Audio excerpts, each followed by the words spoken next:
There's a stretch of coastal road where the fog lingers, thick muffling sound and swallowing light. It's as if the air itself remembers the disappeared, whispering their names with every passing breeze. Locals don't travel that road after dusk for fear of joining the lost. They say that if you listen closely you can still hear them, trapped somewhere between worlds.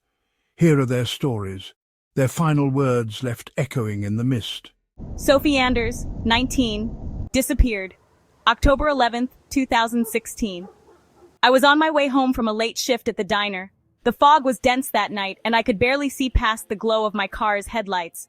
I kept feeling like someone was watching me, though I was the only one on the road.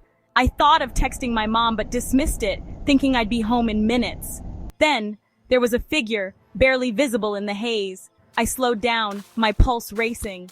I rolled down the window, foolishly asking, "Are you okay?" But there was only silence. Suddenly, my headlights flickered, and then darkness. I felt a cold hand on my arm, and everything went quiet. Daniel Rowe, 24, disappeared. July 2nd, 2017. My friends dared me to take that old road through the woods, the one no one drives at night. I laughed it off, revved my engine, and took off, adrenaline buzzing through my veins. But halfway through, the headlights dimmed and the laughter died on my lips. There was no sound, no wind, no life, just a suffocating stillness. Something moved by the trees, darting from shadow to shadow, quick but unnatural. My heart pounded. I tried to speed up, but the engine sputtered. And then from the corner of my eye, I saw it, a face, watching me from the rearview mirror. I couldn't scream, couldn't move, then nothing. Emily, 32, disappeared. February 14th, 2018.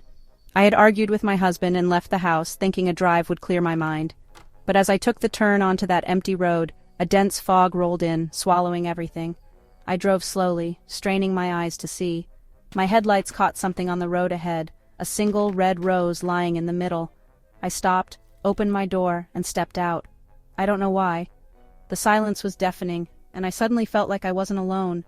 I reached for the rose, but before my fingers touched it, I heard a faint whisper. I turned, but there was no one there, just shadows. And then I was gone. Lucas Grant, 45, disappeared. November 9th, 2019. I was driving my usual route, delivering supplies to a town a few miles over. I'd done it hundreds of times, but that night something was different. The fog seemed thicker, heavier.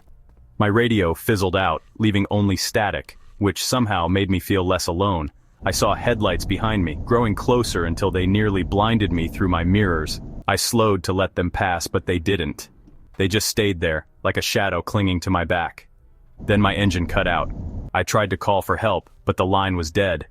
The lights behind me vanished, and I was left with only my breath echoing in the dark. They think they're alone on that road, but they're not.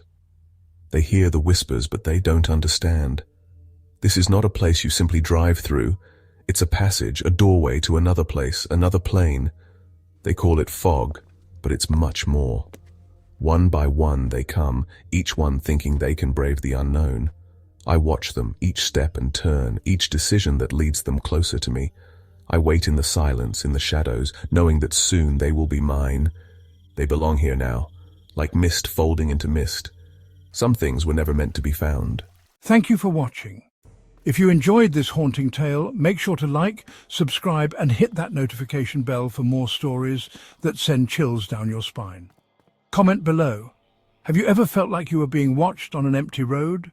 Share your story, and who knows, maybe your tale will be next.